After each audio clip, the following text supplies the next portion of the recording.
લંકાપતિ રાવણ વિના ભગવાન રામની કથા અધૂરી માનવામાં આવે છે. રાવણ ભલે રાક્ષસોનો રાજા હતો, પણ તે બ્રાહ્મણ કુળમાં જન્મ્યો હતો અને મહાન તપસ્વી, મહાન વિદ્વાન અને સર્વ જ્ઞાનમાં જાણકાર હતો.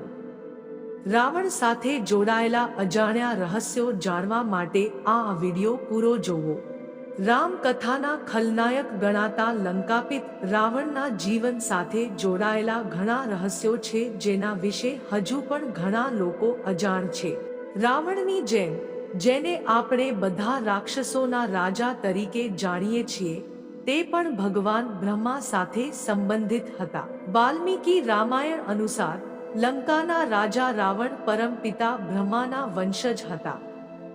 વાસ્તવમાં ઋષિ પુલસ્ત્ય બ્રહ્માજીના માનસ પુત્ર હતા અને તેમના પુત્ર વિશ્રવ હતા, જેમના લગ્ન રાક્ષસ કુળની પુત્રી કૈકસી સાથે થયા હતા, જેમાંથી રાવણ, કુંભકર્ણ, વિભીષણનો જન્મ થયો જે તમને રામાયણમાં પણ જોવા મળે છે. રાવણ વિશે એવું માનવામાં આવે છે કે તેણે વિશ્વ પર વિજય મેળવ્યો હતો, પરંતુ ભગવાન શ્રી રામ દ્વારા માર્યા ગયા તે પહેલા તેણે પોતાના જીવનમાં 3 મહાન યોદ્ધાઓ રાજા બલિ, રાજા સહસ્ત્રબાહુ અને રાજા બલિ પાસેથી હારનો સ્વાદ ચાખ્યો હતો. ઋષિનો વેશ ધારણ કરીને સીતાનું અપહરણ કરનાર રાવણ જ્યારે માતા સીતાને પોતાની સાથે લંકા લઈ ગયો હતો, ત્યારે તે ઈચ્છતો હોવા છતાં તેને પોતાના મહેલમાં લઈ જઈ શક્યો ન હતો અને તેને અશોક વાટિકામાં મોકલી આપ્યો હતો કારણ કે તેને નળ કુબેરે શ્રાપ આપ્યો હતો. કરતા મોટો શ્રાપ. એવું કહેવાય છે કે એક વખત સ્વર્ગીય અપ્સરા રંભા કુબેરદેવના પુત્ર નલકુબેરને મળવા જઈ રહી હતી. તેને રસ્તામાં રાવણે રોકીને તેનું અપહરણ કરી લીધું હતું.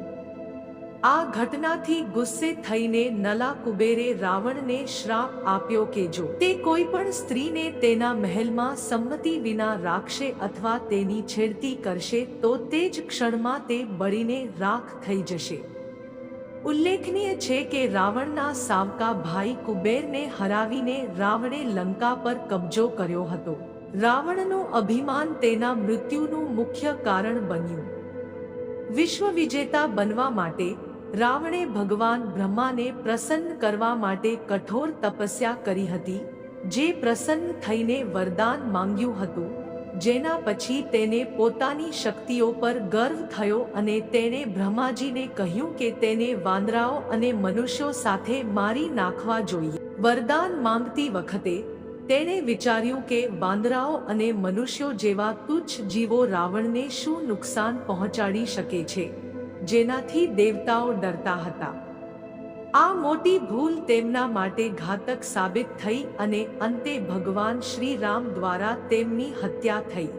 આ વિડિયો સારો લાગ્યો હોય તો વિડિયોને લાઈક કરવાનું અને કોમેન્ટમાં જય શ્રી રામ લખવાનું ભૂલશો નહીં. હવે મળીએ આગળના વિડિયોમાં.